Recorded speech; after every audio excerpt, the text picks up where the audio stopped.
everybody, and welcome to the Alien vs. Predator Galaxy podcast. This regular host, Aaron Percival, and joining me, as always, is my fellow squad mate, fellow Colonial Marine.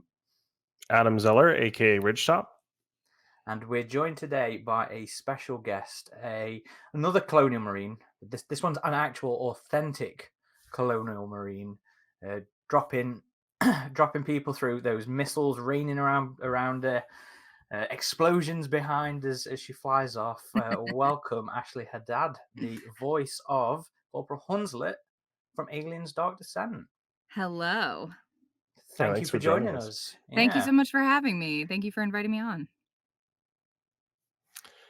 So, Ashleigh, first things first, we'd like to, again, thank you for taking the time to come and join us to talk about your experiences with the Alien franchise. But before we dig into that acid-filled joy, though, can you tell our audiences a little bit about you? Like, who are you? What do you do? And what are your major interests? I'm Ash. I'm an actor and voiceover artist, part-time teacher now, teaching voiceover work, singing sometimes. I'm a big nerd, pop culture consumer extraordinaire. Have a tiny dog that I'm obsessed with. Her name is Trico, named after a video game character. Yeah. As in, my girlfriend really likes Pokemon. That one. As in The Last Guardian. Yeah. Oh, okay. Yeah. I know Trico is one of the early Pokemon starters. Is it? Yeah, I'm sure it's one of the grass ones from like Gen 3 or something. Amazing. Perk. Extra bonus name for my dog. Yeah, and I can't think of anything else interesting about it. I'm a Cancer. I don't know. What else do you want to know? Well, it's just to give people an idea of who you are outside of Alien, you know. Yeah. I'm just a weirdo. Yeah. I think we all are in some way, aren't we? And that's the best of us are, to be honest. Yes, yeah. True. You know, I do like to think of it more as enthusiasts than weirdos. Yes, connoisseurs. Yes, exactly. Yes. There's another Pokemon reference for you. There's a Pokemon named Connoisseur? No, there was one of the shows they had a character who was a specialist about everything, and he used to say, "Oh, I'm a something connoisseur." Oh, see, look at me. I'm making Pokemon references and I don't even know. It's just because my name is Ash. It's just in my blood. True. Somehow. There you go. That's and Ash was, of course, voiced by a woman as well. That's right. Both Ashes? Yeah, I think that's right. I can't remember. Look at that. We veered right off topic already. That was a quick tangent. Always happens every single time. We can't help ourselves. So we are going to go back onto Alien here, though. We're gonna veer a little bit back on course, and one of our staple questions when we get the pleasure to talk to people such as yourself, who are involved in our favorite franchise, is about the first time you experienced what we're going to be talking about. The first time you experienced Alien. Do you remember your first encounter with Alien? Was it one of the films or through something else? Yeah, I don't know. I'm not sure. I don't think I have a set moment in my head that was like the first time I ever saw it. I'm sure I watched the movies as a kid. We were a big like fantasy sci-fi adventure film household. My dad was really into Star Wars and like the Dark Crystal and Willow and Indiana Jones and all that stuff. So we used to watch a lot of like classic 80s like adventure stuff. So I'm sure that we watched Aliens when I was little.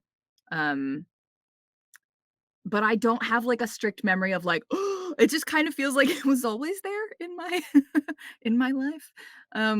So I don't know. I definitely I remember rewatching them in college, like watching them in order when I was in college to kind of get, an adult perspective on the films. But yeah, I don't know. It's just one of those franchises that I feel like has always been there. I mean, it's seeped into pop culture quite a lot. So things Simpsons, Exactly. References to it are everywhere. So, yeah. Like, even the overt stuff. I'm surprised at how overt Ready Player One was. A few years ago when it did the chest burst sequence there. And You gotta love a chest burster. We also watched Spaceballs a lot as kids, course. so Yeah. there's that classic little chest bursters moment in that too, which Not is great. again. The little hat. The same actor too. Yeah, that was one of the early Alien references. Do you have a particular favorite of the films? The first two are definitely my favorites, and they're such interesting, like, they're so different, but I really, really like the kind of quiet, like, terrifying horror aspects of the first one where you really don't know what the hell's going on. Classic 80s, like, horror in the air ducts scenario. But then the second one is so much action, and you get all of the, like, sort of adventure stereotype guy, all the machismo and all the wisecracking jokes, like the antics get Mm. upped in the second one in a way that's really fun, and you get the fun new equipment. It really feels like a proper sequel where they like upgraded everything. So I love them both, to be honest. I think the second one's probably my favorite just because there's so many more fun characters to And get attached to. It's set a lot of archetypes, especially for like video game characters Yeah. as well. Yeah. What sort of sci-fi militaristic game? Well, not even necessarily sci-fi. I mean, even doesn't the Call of Duties reference it in some Yes. fashion or another? So repeated many things dialogue. reference it. Yeah, I literally, as soon as I finished recording for this game, I started recording for Payday 3, which has just come out, and the character I play in Payday 3 literally makes Aliens references in her lines, and I was like, "Oh, that's really that's really great. It's all coming around." Do you remember any specific references? For the Payday, Yeah. um, I think I said we're in the pipe 5 by 5. That's Oh, even nice. better. And I was That's like, even better. getting my pilot lines in here. Yeah, and Yes. definitely said a game over, man. Yeah, we did a lot of nerdy references in Payday 3. I referenced like Firefly and Star Wars, and yeah, we went through a lot of them. Nice. Yeah. I like when things you work on reference other stuff. I feel like it's a handshake to those that came before you. Especially going straight from one into the other. That's Exactly. Yeah, brilliant. yeah. And we'd love to hear more about your journey as a voice actor as well. How did you come into that profession? I started as an actor. I did acting all through school when I was younger, and went to college and got a theater major degree, and was also a singer in college as well, and was kind of trying to figure out where I wanted to fit in the arts. But either way, my voice was going to be used somehow. And I just remember I was really fascinated by voiceover stuff. I really admired all the voice actors from like my childhood cartoons, like those 80s and 90s golden age of like Saturday morning cartoons or after school, like Animaniacs, Ninja Turtles, Gargoyles, all that good stuff that I used to binge watch as a kid. And I remember when IMDb was like a new website you could go look at and look up information on movies. And I figured out that there were actors whose jobs were just to voice every character I loved from my childhood. Like I remember looking up Robert Paulson and finding out that he voiced like every character that you could possibly think of from the 90s. And then I went down a rabbit hole of looking up every voice actor and was just like, oh my God, this is a job. You can do this as a job. So became a little bit obsessed with that in high school. And got to college and kind of did an independent study um, with a teacher who had done some voice work for like commercials and stuff. So me and another actor friend of mine, Paul Meid, made our own sort of radio independent study voice acting course so that we could work one-on-one with this teacher and sort of get into it. And then after college, I said, I think I want to go to grad school and keep doing this. So I looked up grad schools that had voice acting as part of the curriculum. And the Royal Welsh College of Music and Drama, their master's course had acting for stage, screen, and radio. So you learn how to do every facet of the job. And that really, really appealed to me. So I went there and I did that. And really, really, again, loved doing the voice work in school, and just kind of hit the ground running after graduation and got myself a voice agent and was like, okay, let's go. And started working on like BBC radio dramas and random like internal corporate things, medical videos, all sorts of weird stuff when you first start voice acting. You really just kind of, Take what take comes your way. yeah, you take Yeah. what comes your way and you get some really weird projects, but yeah, that's pretty much it. And now I'm here. And now I do it all the time. And that's great. That's what you love. I love it. Yeah, I absolutely love it. No, that's cool. So, like we said, you voiced Corporal Hunslet, everybody's favorite dropship pilot from Dark Descent, as well as some additional Yeah. characters, I believe. Can you tell us about learning about that opportunity? Learning about the roles in Dark Descent and your experiences with the casting process. Yeah, so the casting process, much like everything else in video game acting, is very very discreet, very locked down with NDAs, and it's very need to know. Like when I get sent audition requests from my agents, there's never like the name of the actual game on the audition, so you don't know what you're auditioning for.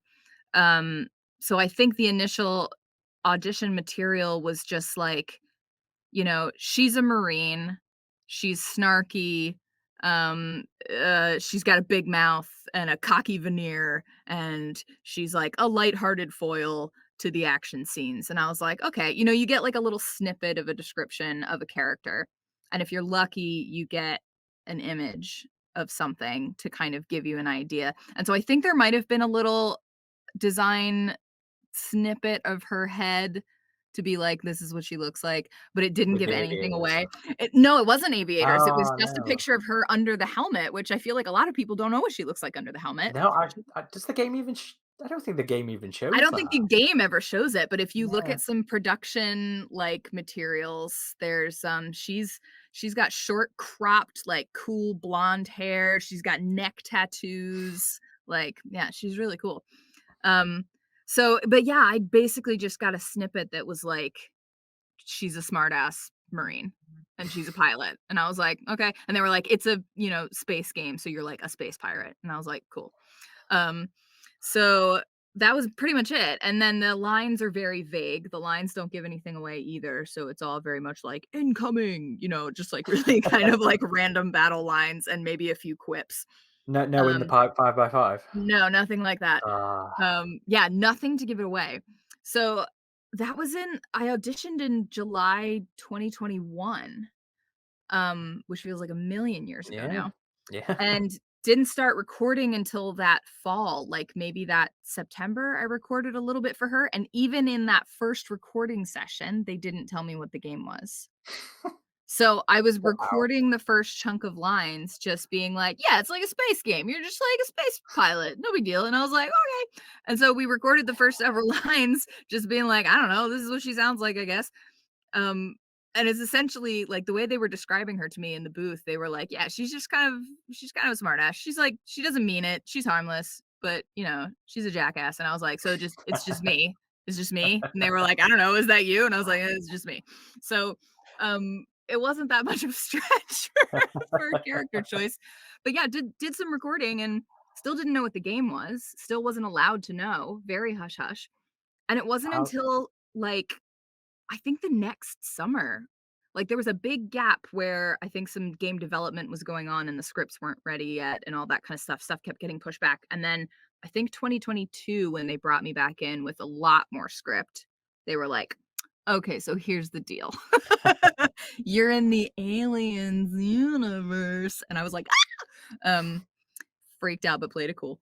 And was really, really excited. And then suddenly the lines were like making more sense to me. And I was like, "Oh, okay, I see where you were going with this now." So then of course I like re-binged the Aliens movies to get a sense of the characters and just the world that they're in and everything. And just tried to like then you're able to focus. Once you know what you're doing, you can focus in on it and it makes it a lot easier. But it's a tricky industry to work in because they do not want to tell you anything until the last minute.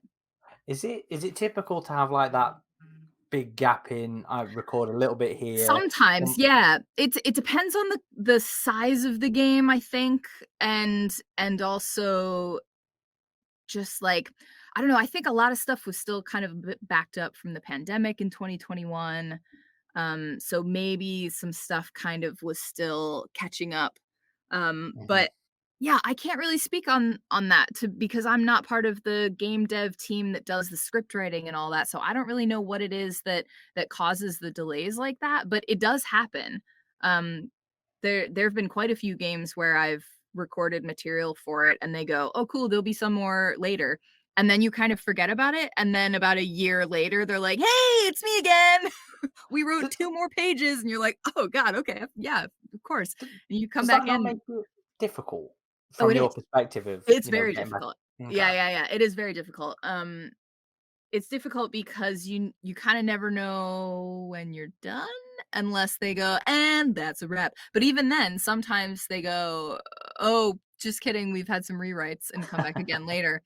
It's always fun to jump back in and do a character that you were working on before because they've got your clips there from what you recorded. They can play them back for you to sort of get you back into the character in your head and where your voice was sitting and all that, Okay.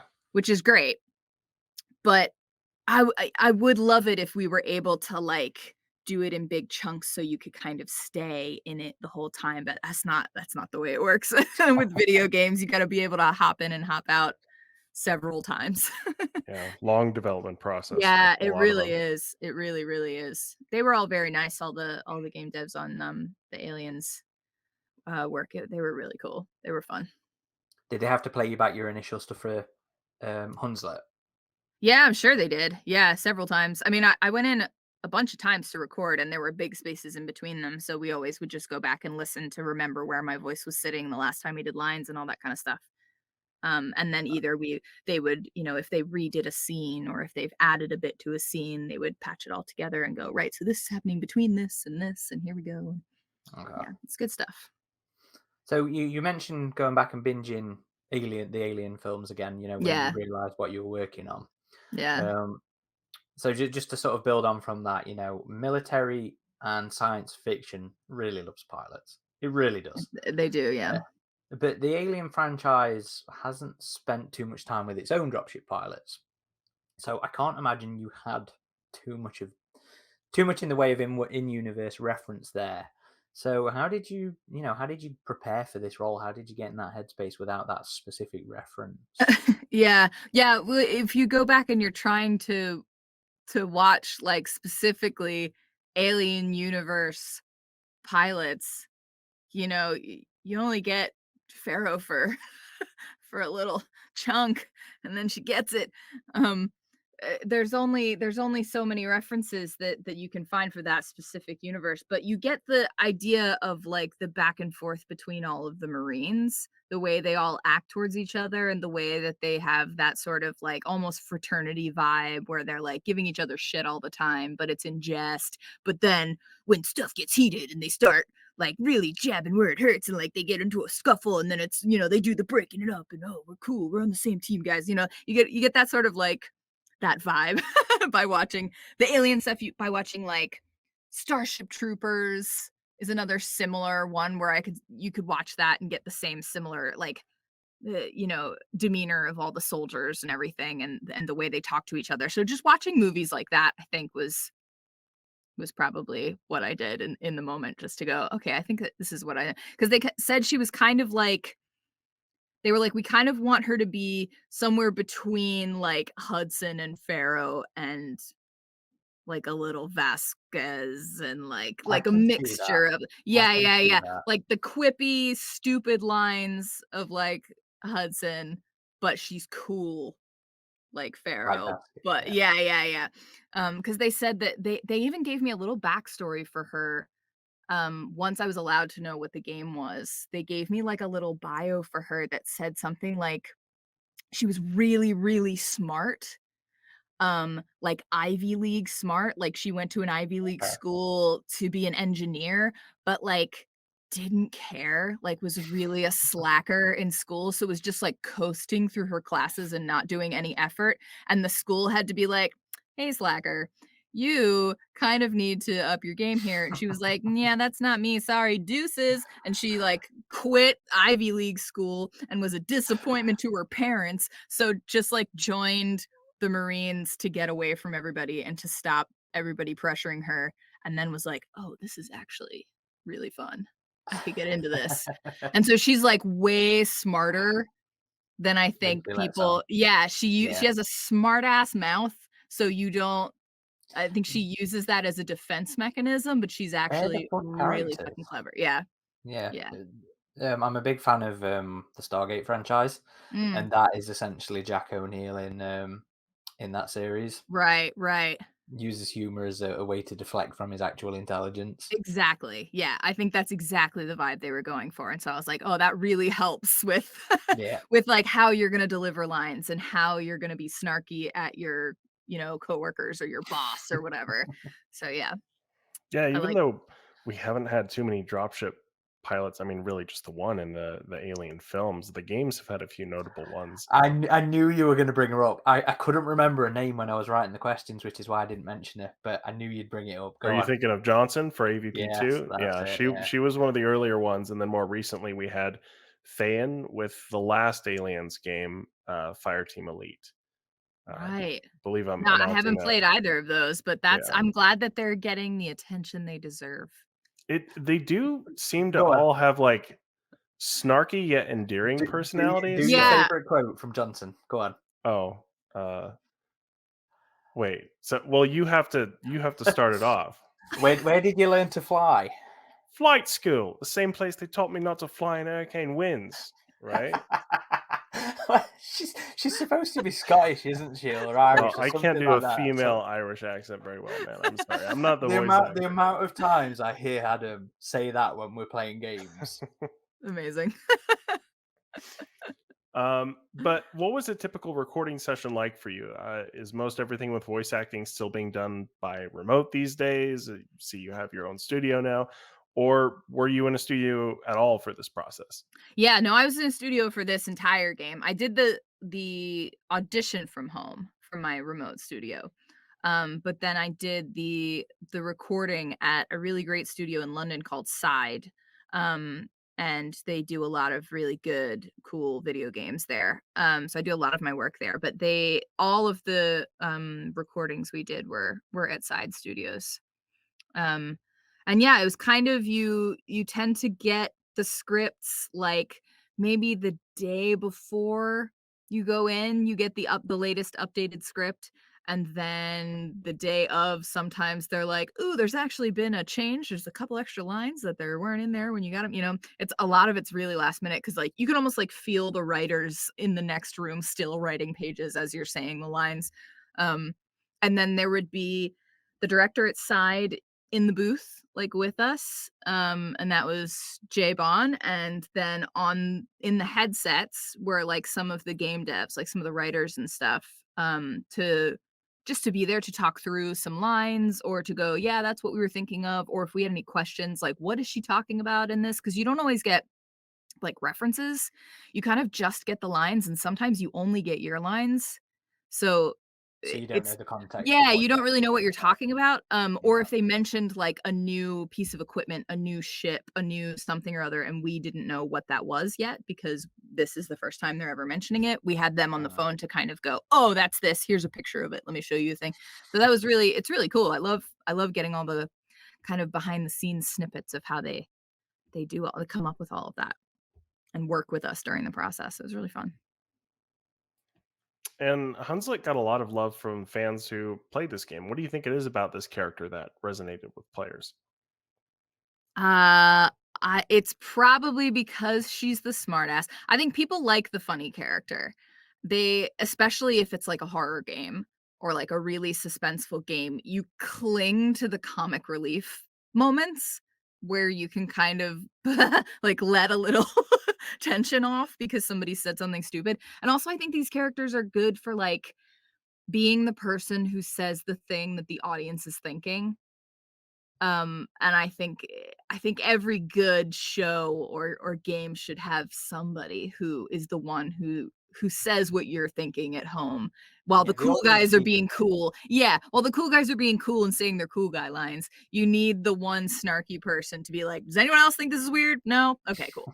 Like I think having that foil there is really important. So I think she's relatable because she's got that little like She's down snarky to earth, kind of. snarky friend vibe. Yeah, down to earth, like making jokes while everybody's panicking. Um, you got to be that person Somebody's sometimes. got to make light of the situation. That's it. It You doesn't matter need if that. everything's blowing up around you and you're Yeah. Is doing it all sorts of. funny? It's kind of funny though, right? It is very much. And for a lot of the fandom, the Colonial Marines are very much a particular favorite, especially to cosplayers. And the weaponry and the armor is something people love to create or have replicas of or expand upon. Do their own twists on things like that. And I've also seen people dressed as Pharaoh, as Dropship Pilot at conventions and stuff. And Yeah. that's not to say I haven't seen any Nostromo crew members or one of the London Comic Cons. I saw somebody walking around as David from Prometheus as well. All So the right. other films do get some love, but it's generally really the Colonial Marines. Yeah. Um, It's Sigourney. Everybody wants to be Sigourney. well, I mean, Or she at doesn't least get to maybe that's armor just up me. though. I do. Like, yeah. What do you think it is about about those Colonial Marines, about that look, that attitude that people find so endearing after all this time, and they want to role play as them? Yeah, I don't know, there's something about a good boiler suit, isn't there? A good sexy zip up boiler suit and some combat boots. Can't go wrong. Put some cool patches on there. It's probably because it's fairly easy to make your own cool looking costume and have it look legit because you can get a boiler suit for fairly cheap. Stick a couple of the correct patches. Everybody's got, their Etsy guy who makes custom nerd patches that you can order. I got mine off of some Etsy page. And then you get the aviators or you get a bandana or whatever that character's token like accessory is.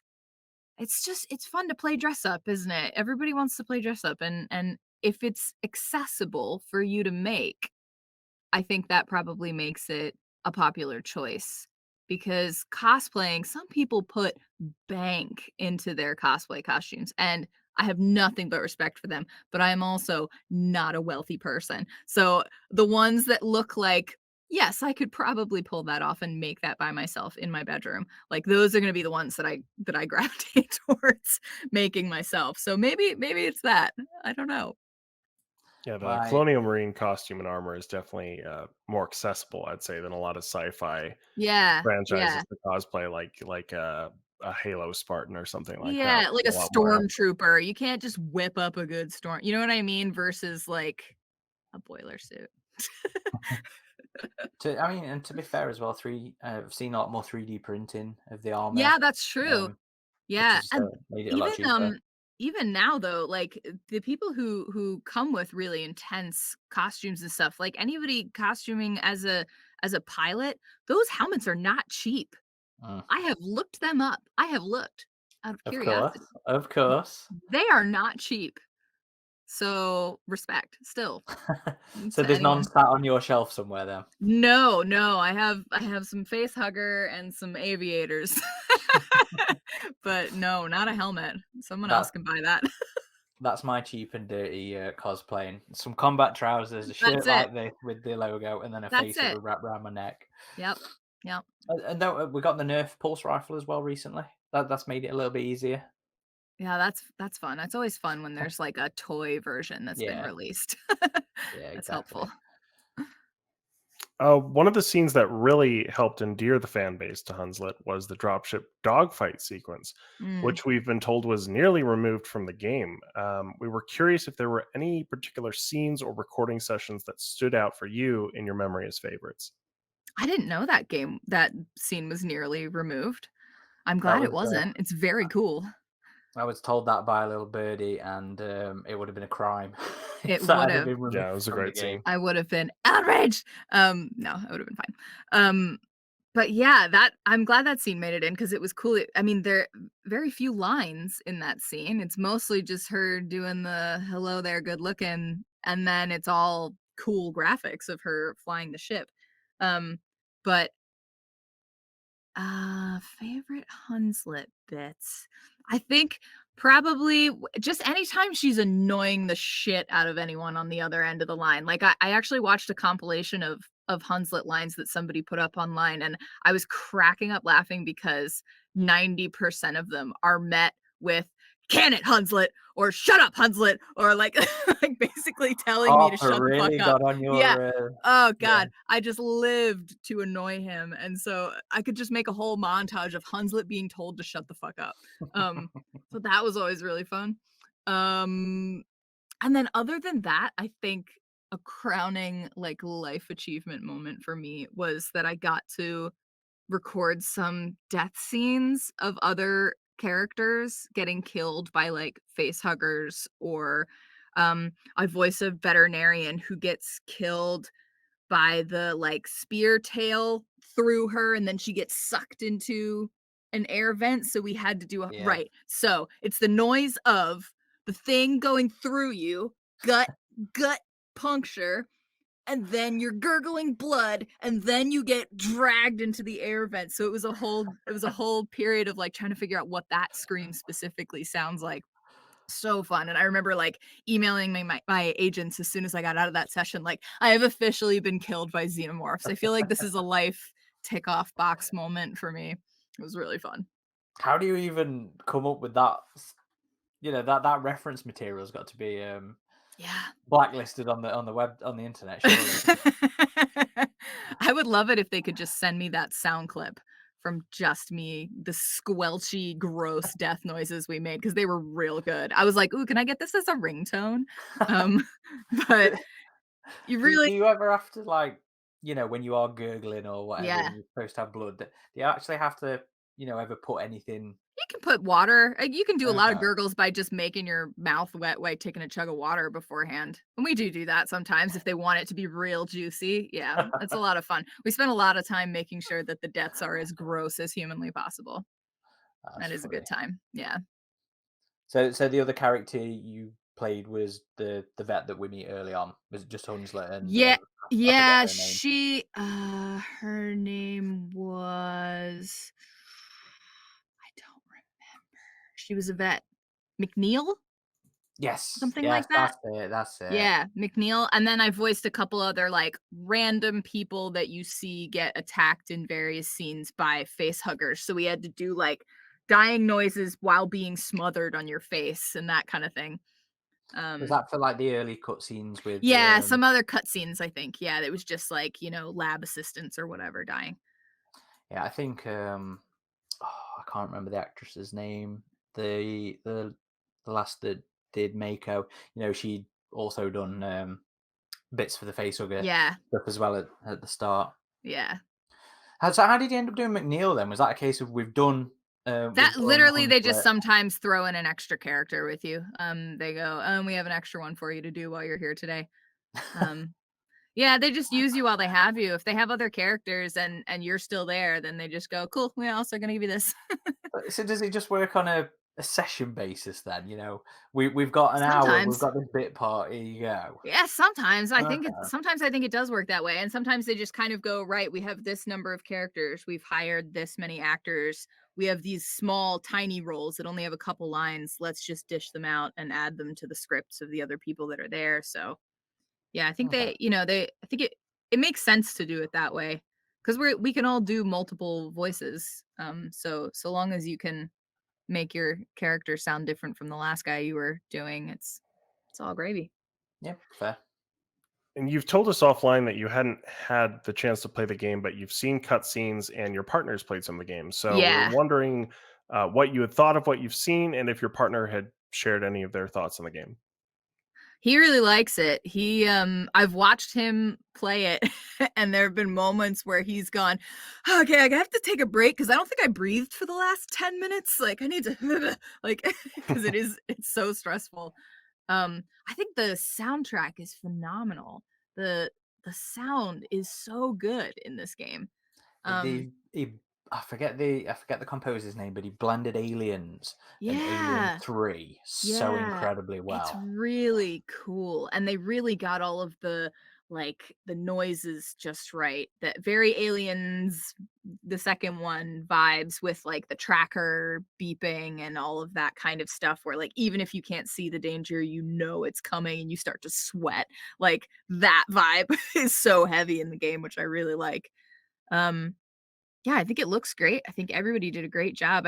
We never get to, or very rarely do you get to work with any of the other actors in the game. You don't get to know who else is in it most of the time. So it's nice, like, watching the cutscenes and seeing the final product and watching Nick play the game and kind of going, "Oh wow, that character sounds really good. That doesn't sound what I thought they were going to sound like," Mm, or, "Oh, this actor is really good. I'm glad they cast that person," and kind of like looking them up and try to figure out who everybody else is. So in that respect, it's as much a surprise to me as it is to anyone else playing the game. yeah. So I But mean, yeah. even though you don't know the final cast, you're still bouncing off like the voice director, aren't you, doing the performances Yeah, and and yeah. there were some scenes where, like, if Harper had already come in and recorded some of the lines a day or 2 before I was coming in, they would have his lines recorded, and then they would just play them so I could back and forth with his voice, which is really nice, and otherwise, you're just doing it with the director who will play off of you and read the other lines so you can get the dialogue going. Okay. Well, I mean, that's good at least. At least Yeah. there's some back and forth there. Yeah, it's cool when you do get to hear the other actors, but I've never met any of them. Hmm. At least I don't think I have. Do you not like look them up after the fact and Oh, drop in I like looked a them up. DM or Yeah, I something? looked them up for sure, just to see if it's anyone that I know or to see if it's anyone that I've heard of, and just to kind of see who else is in the games that I'm doing. I kind of wish we all got to have a little cast party afterwards to kind of go, "Oh, hey!" Like, It's a very different experience from yeah. filming, isn't it? Totally, totally. And coming from a theater background where you get very good friends with everybody that you work with because you're like, the rehearsal process and everything takes so much time. And then video game acting is the opposite end of the spectrum. You get no time. You get no information about what you're doing. You get the lines as you walk in the room. Like, it's very on your toes. You got to just be ready to go with whatever they hand you. So it's definitely different muscles being Mm. exercised there. Comparing the two, then, would you say Mm. voice acting's maybe a bit more stressful in terms of not having that prep time, not having rehearsals, It's a stuff like different that? stress. It's a different kind of stress. I wouldn't say it's more or less stressful, but it's different.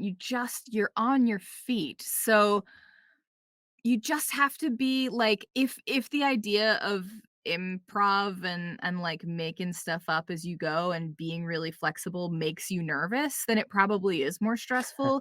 If you would rather have a script that you can obsess over for a really long time before you get into it, then it probably is a lot harder. But I think because I've been doing it now for like almost 12 years. I'm really used to it. So when I do get something far in advance and I like get to do script work, I'm like, oh, like it feels so Yeah. it feels so magical and different that it's like a pleasant surprise if I get to Mm. know anything ahead of time. Um, I'm just so used to it at this point. I don't Yeah. know. Is that like Stockholm syndrome to say? It might be. Is it not like the what's the meme of the dog sat at a table and everything This is around him is fine. on fire? This Yeah, is fine. There you fine. go. Right? Right? This is fine. So with Yeah. some games, it can happen. They are a bit more prepared, and they'll give you the stuff a bit earlier and Sometimes, stuff. yeah, sometimes, if the games are not made by, like, huge developers, if they're, like, indie developers, they'll give you a lot more information because there's not as much pressure from them for, like, "Oh, well, we have to save it for this game convention that we're unveiling all the information. We can't let any info sneak out before then because if it leaks, it'll ruin this, this, and this." If they're just, like, an indie company, just like, "I wrote this game, and I'm really excited that you're here. Here's everything about it. I've been writing it since I was 12." And you're like, "Yay, I love it." Um, it's a totally different vibe to do like massive game, everything NDA indie games where they're just like, "Do you want to be in my thing? I love you." And you're like, "I love you too." And it just feels like totally different vibe. I think that's probably a big difference is like how Yeah, huge the game is, how secretive they are. that's fair. Yeah. So Hunslet survives Dark Descent. I know. She I is was not one of thrilled. the unlike McNeil. Yes. Well, you don't know. We don't actually see McNeil die. She gets sucked into that shaft, although she did get speared through the gut. She's probably dead. Well, and to be fair, a big bomb did go off. Yeah. So yeah. Yeah, when you put it like that. Yes. Would I think it probably goes without saying, but would you R.I.P. want to come and revisit Hunslet and revisit Aliens? Would you want to come back for a Absolutely. sequel? Absolutely. Absolutely. Yeah, no, it was a blast. And I love that she's somebody who got to survive because I could totally see her being that character to go on to the next class of cadets and be like, all right, here's what happened. Here, let me tell you children a little story about the shit I've seen. But yeah, no, I think that would be great if they did another game and she had a little comeback. That would be fantastic. Or I'll just come back and do more xenomorph death scenes, to be honest. Just throw me in the ring for those. They were a blast. I know Aaron and I are also hoping for future Alien audio dramas. Oh, yeah, because that's they've had important. That would be cool. So Audible did 4 Yeah, audio it was 4. dramas Yeah. last year. Nice. So you're UK based. Yeah, I am. Drop Dirk Maggs a message. See if he's got anything else. Dirk's a buddy of mine. I do know Dirk. Well, there you go. You can throw it in there. Look, I was in an Aliens game. I think he knows. I think he knows I was in an Aliens game. We did the Sandman Audible together. I've got it, but I haven't got around to listening to it yet. Oh, dive in. It's so good. It's so good. But yeah, so he knows. He knows. Okay. Okay.